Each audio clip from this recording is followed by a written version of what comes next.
PTI के रहनुमा Fawad Chaudhary supreme court के बाहर मीडिया से गुफ्तगू कर रहे हैं। आज की जो बुनियादी जो पहला हाफ में जो बुनियादी प्रोसीडिंग्स रही, कार्रवाई रही, वो इसहाक डार साहब के ऊपर रही। इसहाक डार साहब का जो केस है वो थोड़ा सा मैं आपको बता दूं, ये है कि इस रेफरेंस में दो मनी ट्रेल्स हैं। एक मनी ट्रेल है जो कि नवाज शरीफ साहब का और फैमिली का क्लेम है। वो कहते हैं कि मियाँ शरीफ साहब ने कतरियों के साथ इन्वेस्टमेंट की थी और कतरियों ने ये सारे पैसे दे दिए थे। और जैसा कि आपको पता ही है कि कतरी और सोना देने वाली मुर्गी में कोई ज़्यादा फ़र्क नहीं है। वो सोने के अंडे दी जा रही है। यहाँ पे वो मामला जो है आई जा रहे हैं। एक BMW भी है जो 35 लाख की ली थी, जो 2.5 करोड़ की बिकी। तो ऐसी मनी ट्रेल है जो मियाँ नवाज शरीफ साहब और उनके बच्चों की तरफ से सामने है।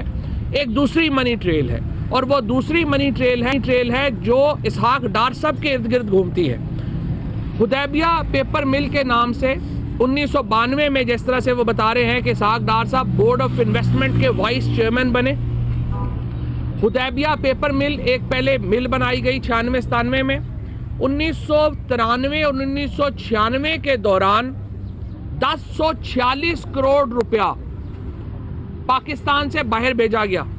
3 जाली अकाउंट्स यहाँ पे बनाए गए, 3 जाली अकाउंट्स लंदन में बनाए गए। काजी फैमिली के अकाउंट्स थे जो लंदन में बनाए गए और इन अकाउंट्स में 1046 करोड़ रुपया लाउंडर किया गया, फ्रॉड किया गया। ये पैसे वापस मंगाए गए। ये पैसे वापस कैसे मंगाए गए? हुदैबिया मिल के नाम से एक जाली पेपर मिल बनाई गई, उस मिल के शेयर्स इशू किए गए और वो सिकंदरा महमूद काजी और काजी फैमिली के जो दूसरे लोग हैं उनको ये शेयर्स इशू किए गए। उन शेयर्स के एवज जो 60 करोड़ रुपया है वो हुदैबिया पेपर मिल के कर्जे सेटल किए गए। जैसा कि अभी क्लेम किया उनके वकील ने कि हुदैबिया पेपर मिल के तमाम कर्जे जो है वो दिए गए थे। किया क्या गया? पैसे बाहर भेजे गए। उन पैसों को वाइट करने के लिए हुदैबिया पेपर मिल बनाई गई, उसके जाली शेयर इशू किए गए और फिर उन शेयर्स के एवज ये पैसे वापस मंगा के उनको वाइट किया गया 1992 के कानून के तहत। ये है असल मनी ट्रेल। ये है इसहाक डार साहब की असल जो कहानी है जिसकी वजह से वो आज पाकिस्तान के डिप्टी प्राइम मिनिस्टर हैं। ये नहीं है जिसकी वजह से वो डिप्टी प्राइम मिनिस्टर हैं, क्योंकि वो माली मफादात के मुहाफिज थे। दूसरी बात, ये कहा जा रहा है कि इसहाक डार साहब को अंडर क्वारियन यानी टॉर्चर के ऊपर उनका स्टेटमेंट लिया गया था। हकीकत ये है कि उन्होंने वो स्टेटमेंट उस वक्त दिया जब नवाज शरीफ साहब पहला NRO करके सऊदी अरेबिया रवाना हो गए थे और इसहाक डार साहब को ये दुख था कि उनको पीछे छोड़ गए हैं और इसहाक डार साहब ने उस वक्त मिलिट्री अथॉरिटीज़ के साथ ताउन किया और ये जो है वो उन्होंने स्टेटमेंट दिया। अब जो जज साहब ने वहाँ पे सवाल है, जो क्वेरी उन्होंने जज साहब ने पूछी है, उन्होंने ये कहा है कि आप ये कह रहे हैं कि स्टेटमेंट को ना माना जाए, ये अंडर क्वेरियन था।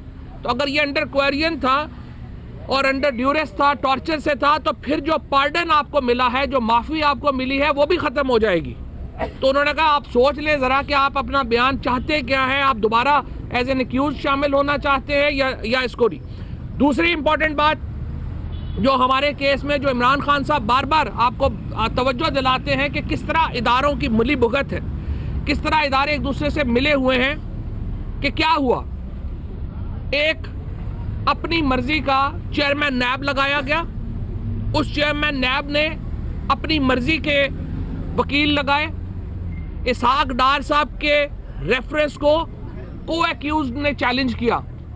जो एक्यूज ने चैलेंज किया ये रेफरेंस, उसमें नसीर भुट्टा साहब जो PMLN के MN थे, वो एडिशनल अटॉर्नी जनरल के तौर के ऊपर अदालत में पेश होते हैं और कहते हैं कि वफाकी हुकूमत इस रेफरेंस में कोई कार्रवाई नहीं चाहती और अदालत नैब और वफाकी हुकूमत के वकला की बुनियाद के ऊपर, टेक्निकलिटीज़ की बुनियाद के ऊपर ये रेफरेंस क्वैश कर देती है। और अभी सिचुएशन ये है कि चेयरमैन नैब को जज साहबान ने कहा है कि आप तो हर अपील वैसे ही फाइल करते हैं, इसकी अपील आपने क्यों नहीं की? तो क्या ये कहा जा सकता है कि आपकी मिली भगत है? तो अभी हुसैन नवाज साहब और हसन नवाज साहब के वकील जो हैं वो शुरू करेंगे, जो वो कह रहे हैं कि हुसैन नवाज साहब के ऊपर ये इल्ज़ाम है कि वो बेनामी इसके हैं, बेनिफिशियरी हैं इन प्रॉपर्टीज के? जी नहीं, हमारा क्लेम बिल्कुल भी ये नहीं है। हम कहते हैं मरियम नवाज साहिबा इन प्रॉपर्टीज की मालिक व मुख्तार है, बेनिफिशियरी ऑनर है वो इनकी। और पहले ये कह रहे थे कि मुनर्वा कंपनी के ऊपर दस्तखत जो मरियम नवाज साहिबा के हैं वो फ्रॉड है। अब कह रहे हैं कि नहीं, हमने उनको ये इख्तियार दिया था कि वो हुसैन नवाज की तरफ से दस्तखत कर सके।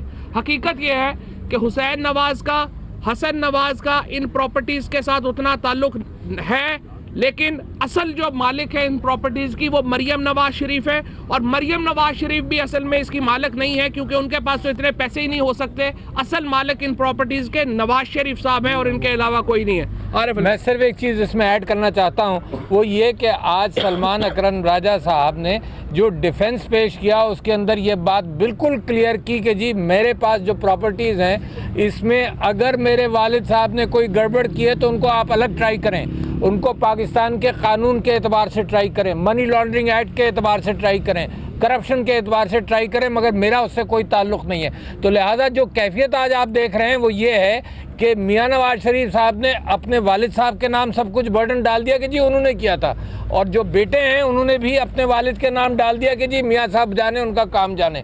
तो लिहाजा इस ख़ानदान के अंदर ये कैफियत अब हो रही है कि ये सारा इकट्ठा मुकाबला नहीं कर पा रहे, तो वो एक दूसरे के ऊपर टाल कर हटते चले जा रहे हैं। इन्होंने